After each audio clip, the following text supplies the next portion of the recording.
Everyone, this is doctor Ayushi Sharma, BHMS homeopathic doctor. आप सभी को मेरा नमस्कार। आज 1 जुलाई है और आज डॉक्टर्स डे है, तो मैंने सोचा क्यों ना आप सभी के साथ अपनी होम्योपैथिक जर्नी के बारे में बताया जाए। कैसे मैंने अपना फिजिक्स से मन हटाया, कैसे मैंने होम्योपैथी को अपना जीवन बनाया। तो आइए देखते हैं। तो बात कुछ ज़्यादा पुरानी नहीं है, बचपन की ही है, जब मुझे मीठे दाने खाने का बहुत शौक होता था। और मैं मीठे दाने इतने शौक से खाती थी ना कि मैं बता भी नहीं सकती। और आज मेरे पास पेरेंट्स आते हैं ना और वो कहते हैं एक शीशी मेरे बच्चे के लिए भी दे दो डॉक्टर साहब, इन्हें बहुत पसंद है। तो मुझे झट से अपना बचपन याद आ जाता है। तो बेसिकली कहानी क्या शुरू हुई कि मेरे खून में ही होम्योपैथी थी। मेरे पिताजी खुद एक होम्योपैथिक डॉक्टर हैं, तो घर में होम्योपैथिक की दवाइयाँ रहती थी और मुझे छुप छुप कर खाने का बहुत शौक था।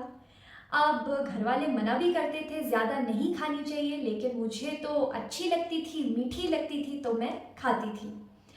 अब जैसे जैसे बड़े हुए तो सब पूछने लगे कि क्या बनना है बड़े होके, क्या करना है। तो मेरी ज़ुबान पे बस सुनते सुनते ये आ गया, अरे आपके तो पिताजी डॉक्टर हैं तो आपको तो डॉक्टर बनना चाहिए, डॉक्टर तो बहुत अच्छी फील्ड है। तो मैंने भी टशन में हाँ मुझे डॉक्टर बनना है, मैं सबको यही बोलने लगी डॉक्टर बनना है, डॉक्टर बनना है। तो मैंने मतलब यही सिलसिला शुरू हो गया। अब जो मेन जो चीज़ आई वो आई 10th, तो जैसे तैसे पास हो गए। अब आई 11th और 12th। जब स्ट्रीम चूज़ करनी होती है, मैंने स्ट्रीम चूज़ की पीसीबी बायोलॉजी। मुझे नहीं पता था कि मैं क्यों कर रही हूँ, बस मुझे वो प्रेशर था घूम के कि मुझे डॉक्टर बनना है, मुझे डॉक्टर बनना है। तो मैंने बायोलॉजी स्ट्रीम चूज़ कर ली। लेकिन मेरा धल्ले भर का भी इंटरेस्ट नहीं था फिजिक्स और केमिस्ट्री में। मुझे आती भी नहीं थी समझ। एक्स्ट्रा क्लासेस भी ली तब भी मुझे समझ नहीं आती थी। बायोलॉजी में कर लेती थी, जैसे तैसे बायोलॉजी हो जाती थी, लेकिन केमिस्ट्री और फिजिक्स मुझे नहीं आती थी। अब क्या हुआ कि चलो ठीक है, उसके बाद मैंने जैसे ये ख़त्म हुआ प्रोसीजर 12th तक का कर लिया। फिर मेरे साथ के जो बच्चे थे वो नीट का एग्ज़ाम दे रहे थे, तो मुझे भी लगा कि I am officially a biology student, तो मुझे नीट का एग्ज़ाम देना चाहिए। तो मैं भी नीट का एग्ज़ाम देने चली गई बिना तैयारी के, और जैसे तैसे मेरे नंबर आ गए। नंबर आए तो अब भी मुझे ये श्योरिटी नहीं थी कि मुझे आगे करना क्या है। सभी बच्चों ने डिसाइड कर लिया था कि कोचिंग करनी है, कहाँ से करनी है। I use to take classes, I use to take tuitions at that time, क्योंकि मुझे ये लगता था चलो भाई अपना शुरू कर देते हैं तैयारी, इस साल तो कॉलेज होने नहीं वाला। तो धीरे धीरे मेरा तो मतलब फिजिक्स केमिस्ट्री मुझे फिर से समझ नहीं आ रही है कि मैं कैसे करूँगी, ऐसे थोड़ी ना नंबर निकलता है। तो अब यहाँ पे थोड़ा सा ट्विस्ट आता है कि मुझे अब दिमाग में बैठ गया कि यार तू बीएससी कर, तू एमएससी कर, तू कुछ भी कर, तू यहाँ से मतलब कि कॉलेज कॉलेज चाहिए भाई, कॉलेज एक होता ही है, ठीक है।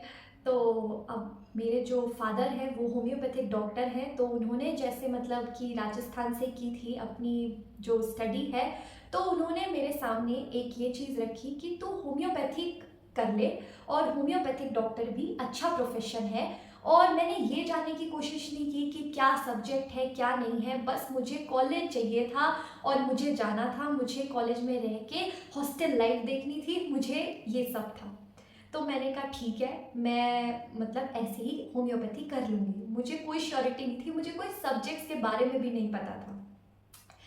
तो मैंने मतलब कि थोड़ा बहुत देखा और मेरे फादर को किसी ने बताया कि आप वहाँ पे जाकर पता कराओ, और ऐसे जैसे मैं अपना चली गई। फिर जैसे मैंने मतलब कि एडमिशन लिया तो फर्स्ट ईयर में हमारे पास सब्जेक्ट आते हैं एनाटमी, फिजियो और pharmacy. Pharmacy is a homeopathic subject और एनाटमी और फिजियो एमबीबीएस स्टूडेंट्स को भी होती है, ऑलमोस्ट सभी स्टूडेंट्स को होती है जो मेडिकल फील्ड से हैं। तो फर्स्ट जो शुरुआत हुई वो ये हुई कि एनाटमी में मेरे 100 बच्चों के बीच में से अराउंड 100 या 90 बच्चे थे, उनमें से मेरे फर्स्ट प्रॉफ में सबसे हाईएस्ट मार्क्स आए। मुझे आज भी याद है, सर ने मुझे बोला कि योर हाईएस्ट मार्क। तो मेरे को ये हुआ कि अरे भाई तू मतलब कि जो 11th 12th थी वहाँ तो तूने कुछ नहीं किया, कुछ भी नहीं उखाड़ा, तू पीछे बैठी रहती, तुझसे कुछ आता ही नहीं था, तूने यहाँ पे एनाटमी में इतने अच्छे नंबर ले आए। तो मेरे को थोड़ा सा कॉन्फिडेंस जगा, मैंने और मेहनत करी और मैंने मतलब कि फर्स्ट ईयर में काफ़ी अच्छे नंबर सिक्योर किए। अब बात आई सेकेंड ईयर की। सेकेंड ईयर कोविड में निकल गया। ठीक है, तो थोड़ा सा इंटरेस्ट मेरे फ्रेंड्स के साथ, मेरा मतलब कि जो एजुकेशन थी वो मैंने ऑनलाइन अपनी शुरुआत की, और मेरी फ्रेंड और मैं साथ में जैसे पढ़ने लगे तो मैं समझ ही नहीं आता था पैथोलॉजी क्या है, कि मतलब क्या है ये। पहले हमने फिजियो पढ़ी, अब पैथोलॉजी पढ़ी, कुछ नहीं समझ आया।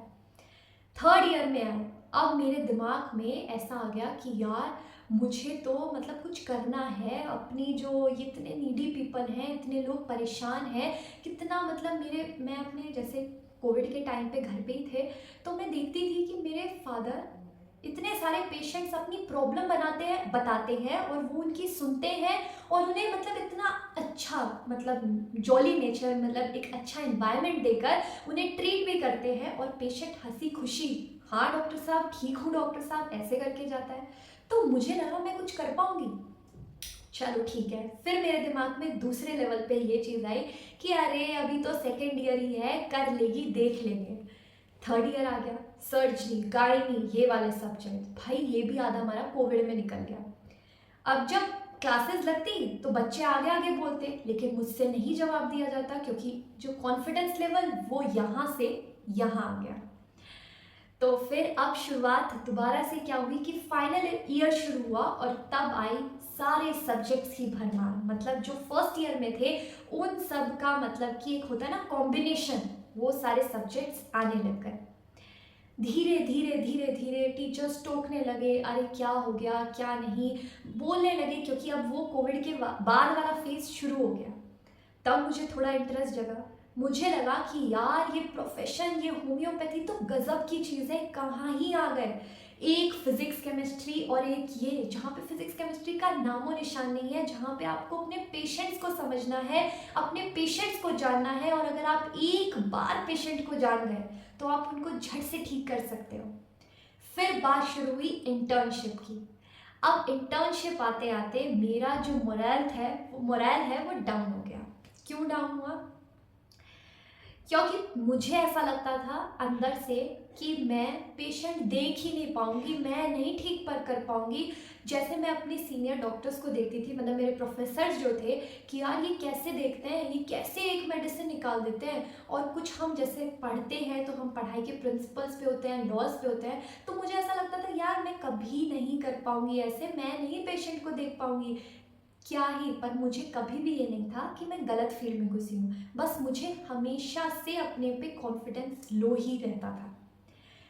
लेकिन धीरे धीरे धीरे धीरे जब मेरा पहला पेशेंट मुझसे जुड़ा, मैंने पहले पेशेंट को देखा, उसको समझा, उसकी प्रॉब्लम को जाना, उसको मतलब खुद से अंडरकेस किया, देखा, देन आई रियलाइज कि आयुषी तू कर लेगी, तू डॉक्टर आयुषी बन गई है। और अब भी तू अगर लोगों को अपने बोलने से, अपने मतलब जो नॉलेज तू लेकर आई है, तो उससे ठीक नहीं कर सकती, तो क्या फ़ायदा हुआ तेरा इतने 5.5 साल पढ़ने का।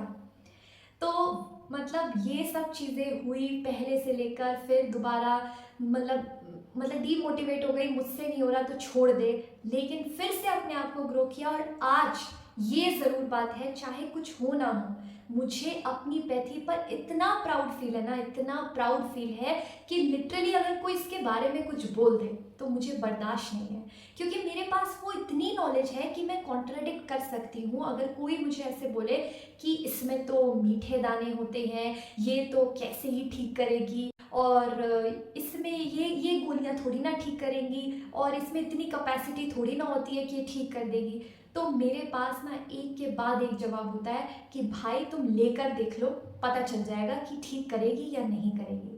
और ऐसा भी नहीं है कि पेशेंट को गलत रास्ते पर ले जाना, कि भाई तू खाता रहे, पैसे बनाने हैं मुझे और मैं पैसे बनाती रहूँगी, ऐसा बिल्कुल नहीं। क्योंकि डॉक्टर्स का जो मेन काम होता है वो होता है सर्व करना नेशन को, अपने जो पेशेंट्स हैं उनको ठीक करना। आप फीस रखो, आप चार्ज रखो, चाहे आप जितना रखते हो उतना मर्जी रखो, लेकिन आप अपने पेशेंट्स को दिल से ठीक करो, क्योंकि पेशेंट ना डॉक्टर को भगवान का रूप समझते हैं। और जब पेशेंट आता है ना हमारे सामने, और जब वो बोलता है नमस्ते डॉक्टर साहब, नमस्ते डॉक्टर साहब, फिर निकलते हुए भी ठीक है डॉक्टर साहब, तो लिटरली बहुत अच्छा लगता है। तो अगर ठीक है आप डॉक्टर नहीं हो, आपका कोई और प्रोफेशन है, तो मैं ये नहीं कह रही सिर्फ डॉक्टर ही भगवान का रूप है। आप कोई भी प्रोफेशन में हो, दूसरा इंसान को अगर नॉलेज नहीं है ना आपके प्रोफेशन की, तो वो आपको बहुत ज़्यादा अपग्रेडेड समझता है। तो उसकी वैल्यू करना हमारी रिस्पॉन्सिबिलिटी है कि हम उसको विश्वास दिलाएं, हम उसको आराम से उस चीज़ के बारे में बताएं। आप पूरी स्टडी नहीं करा सकते, ऑब्वियसली नहीं करा सकते, क्योंकि आप 5 साल जो पढ़ के आए हो आप उसे सारी डिटेल में वो चीज़ तो नहीं बता सकते, लेकिन आप इतना ज़रूर बता सकते हो कि हाँ, होम्योपैथी में ये प्रॉब्लम्स आपको ठीक कर सकती है। आप ऐसे अगर करेंगे तो आप ऐसे ठीक हो सकते हैं। तो ये सिर्फ और सिर्फ डॉक्टर की रिस्पॉन्सिबिलिटी है, एक पेशेंट की रिस्पॉन्सिबिलिटी है कि वो अपने डॉक्टर पे ट्रस्ट करे। तो एक डॉक्टर पेशेंट का जो कन्वर्सेशन है ना, डॉक्टर पेशेंट का जो बॉन्ड है, वो बहुत ही इंपॉर्टेंट है, बहुत ही गॉड गिफ्टेड है। तो ऐसे में बहुत से लोग जो भी परेशान हैं अपनी प्रॉब्लम्स को लेके, बहुत टाइम से धक्के खा रहे हैं, बहुत टाइम से मतलब अपनी बीमारियों को लेकर बहुत ज़्यादा स्ट्रेस में रहते हैं, तो आप मुझसे भी कंसल्ट कर सकते हैं। आज डॉक्टर्स डे पर आप सभी को बहुत बहुत शुभकामनाएं डॉक्टर आयुषी शर्मा की तरफ से। और होम्योपैथी को आगे बढ़ाओ, होम्योपैथी की पहचान बहुत आगे तक ले जानी है। स्वस्थ रहिए, खुश रहिए, धन्यवाद।